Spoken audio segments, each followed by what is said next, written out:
Hi, everyone, and welcome to episode 79 of Like, Share, Follow.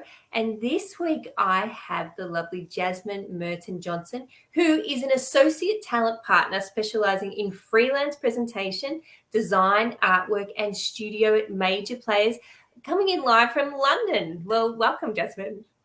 Thanks for having me. I know it's pretty crazy that I'm in London compared to Australia now, but here we are. Yeah, because I mean, the last time I chatted to you, you were living on the Sunshine Coast where I live. And then I looked on LinkedIn and I'm like, what? I know. I think I saw you in 2020. Yeah. Like at the end of the year. Yeah. Yeah, because I think you're in our social media management class was the last time I saw you. Yeah. Yeah, so what happened and you're working at that time at Dash of Milk as well? I finished uni in 2020, graduated in April 2021 officially. At that time I was working at Dash and Milk. I was their brand and account manager there, which is really cool. As the time kind of went on, I kind of was like, ooh, I feel like there's something more, there's something missing. I just kind of looked into getting a job overseas. I guess when you're under 30, you can get a visa to go to London for 2 years. So I just kind of applied for that, took 2 weeks and put my notice in and then moved to London, which is crazy because I didn't know anyone when I moved here. And I was just like, here I am. Wow. And so from the time that you applied to the time that you moved, like what time frame was that? It was 4 weeks. So I applied. So I got the job, applied literally the next day for the visa, handed my notice in like 2 days later to Dash and Milk. Yeah. And I was on the plane like literally 4 weeks later. It was pretty crazy. Imagine like packing up your whole life and selling all your stuff and then just getting on a plane with literally a suitcase. So yeah.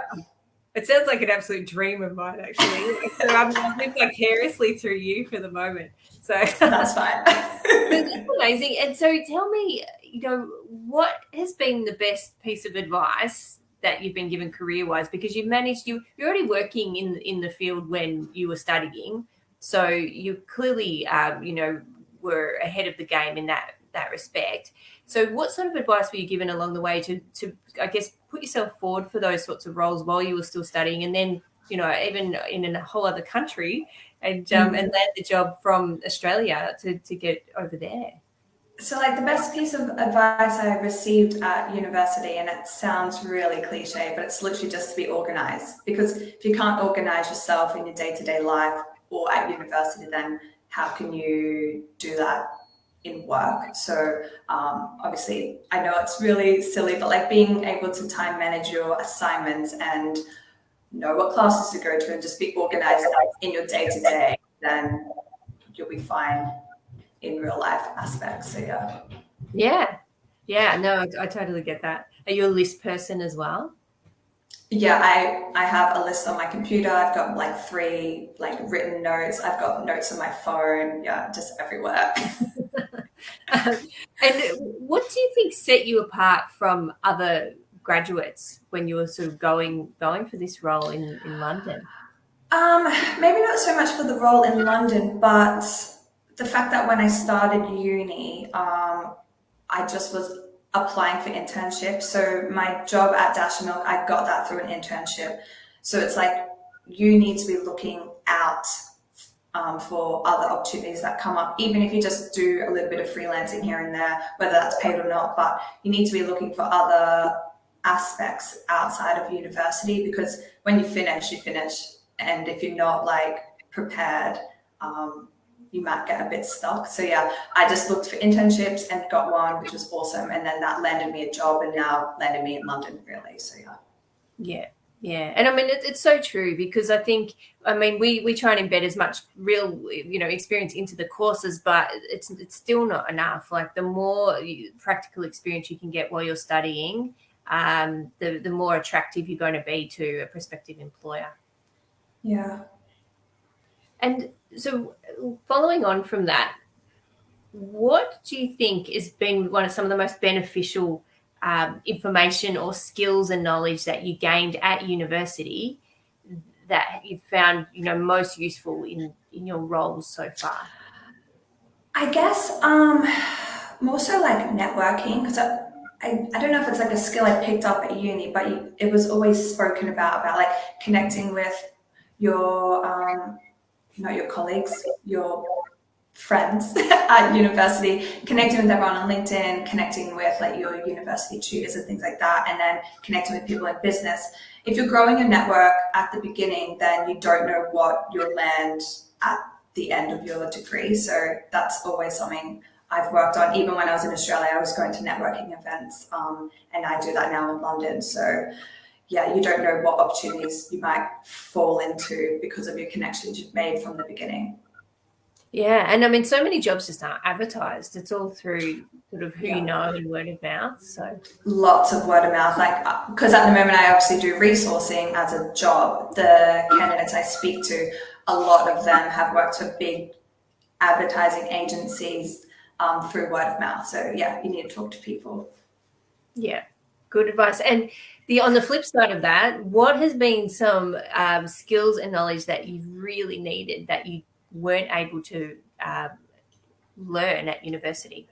So when I was ingrained in like that marketing world, when I worked at Dash and Milk, I really needed knowledge around Google Ads and Facebook Ads, even understanding like the back end of Google and like Google Analytics, because I needed to write strategies for the clients I was working with and then implement them and achieve those results. And that's something I definitely didn't learn at university. I guess because the world is so changing all the time, you kind of need to keep up to date with that. So if the lectures can continue to evolve and maybe implement that here and there would be great, I guess, because the world's changing. We're very digital these days. So having that knowledge would have been really great. Yeah, and look, I totally agree, and I hope our sort of advertising or interactive advertising course that's being developed, I hope that includes Facebook ads and Google ads. Like in our analytics course, we look at Google Analytics a little bit, and I know that's changed again. Google Analytics has changed again, so I'll have to update the course again, but that's okay. But we don't. There's not enough room to delve spend a lot of time in it. It's more like an overview, but yeah, no, I totally get it, because this is just part of digital marketing. Like, it's essential. Yeah, and I guess people don't know that you can specialize in SEO, or you can specialize in Google Ads or pay-per-click and things like that. There's other jobs other than like an account manager. So yeah, that would be cool if that does get implemented into the curriculum. I agree. And so because you're still involved with social media a bit. Yeah. So what is something really cool, or you think's really cool, that you've learned in the last couple of weeks? It sounds like we're back in social media management. I know. What's my hot tip for the week? What have you got to share? I do keep on top of Reels because I have an Instagram following. Obviously, it's nothing wild, but it's nice to keep like my friends up to date of what I do in London now, and I just do that through Reels. The biggest tip I found was when there's a trending song, you don't have to scroll through and find like the little arrow pointing up. You can literally just flick to the side and go to your songs, and it tells you all like the trending songs in a list, which is so much easier. So that's like the tip I found. Huh. Okay. Well, I'll have to add that in. I'm actually doing a talk next week all about Reels. Okay. So yeah, add that in. I'll screen share it with you. I'll record it and find it for you, and I'll send it over. Okay. I'll put that in there, and then I'll credit you. So cool. And so what advice would you give, apart from being organised, what advice would you give to emerging professionals who are still at university or just graduating? Tomorrow we have our first graduation ceremony for 2022. So for those students who are graduating, what advice would you give them about how to succeed in their careers? Literally, if you have, it sounds a bit like cliche, but if you think you can do it, you can 100% do it. Like it's the confidence. Like everyone kind of goes through a little bit of lacking in confidence here and there, which is so fine. But if you can just kind of get over that little hump and just believe in yourself, because you have to. You can kind of do anything. Well, look, I'm in London doing some wild work here. So it's like, if you dream it, you can do it. So yeah, if you want that job, just apply. One of my friends just got a role with April Ford, which is really cool, like a social media agency on Sunshine Coast, and he just kind of applied. He didn't have any like recommendations or references or anything. And he's just like, Jazz, should I apply for the job? I'm like, 100%. There's your confidence. You just go in, apply, and you never know. And now he's working there, which is really awesome. So yeah, just do it. Yeah. So what is it? There's that quote, and it's off the internet. So, and they say Henry Ford said it. I have to verify that, but he said apparently, whether you think you can or you think you can't, you're right. Mm-hmm. So yeah, because like if you wake up in the morning and it's like overcast, and you're like, oh, my day is going to be long. It's going to be long. But if you go, oh, it's going to be amazing, and I'm going to get it done, then obviously you're going to get it done. So yeah, it's your mentality, your mindset. Yeah.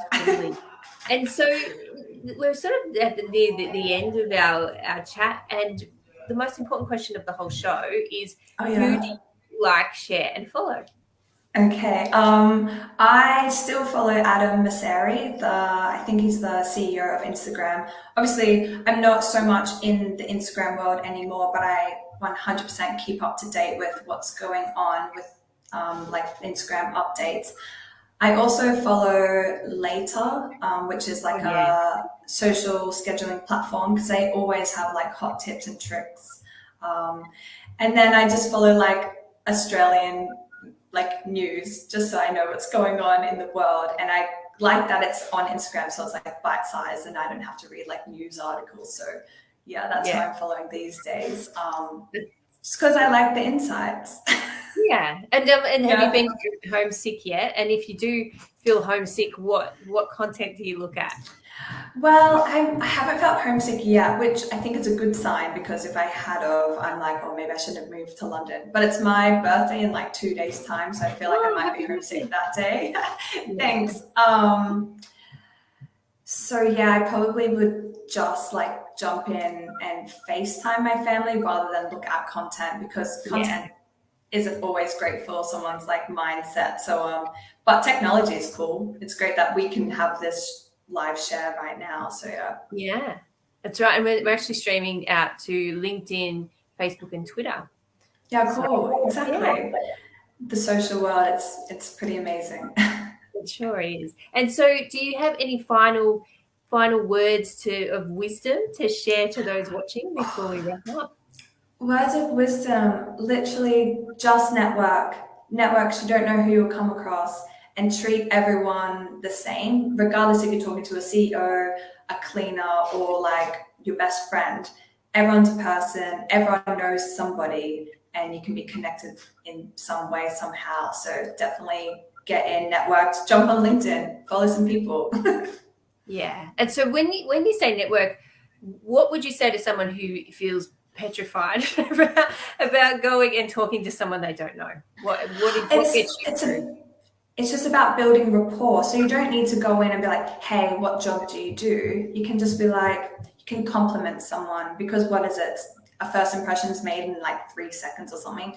So you can be like, hey, I really like your red shirt you're wearing. Where did you get it from? Literally can be so simple. And then that makes them respond. So you need like an open-ended question so they can answer with something rather than just like yes or no. So it can be as simple as that. I wouldn't say how's your day going, because everyone's like, oh yeah, that's all right. Like everyone's response is the same, but just, or if you do a little bit of research on the person you're about to speak to, you can't always do that. It might be a bit quick, but if you know a little bit of like what they've been up to, or like what business they've just been working for, you can kind of start to talk about that, because people love talking about what they're doing in the day. So, and yeah, like I said, everyone's a person, so don't be afraid.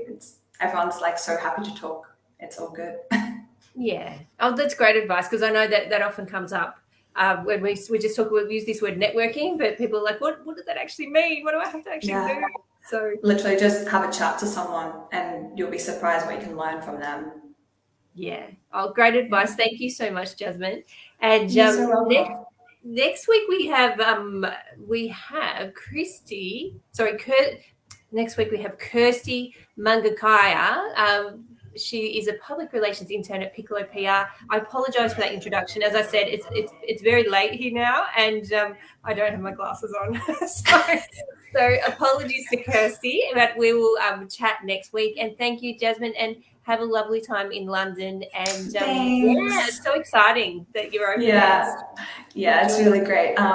Thanks for having me on the show as well. Thank you. Thanks, everyone, and see you next week. Bye. See ya.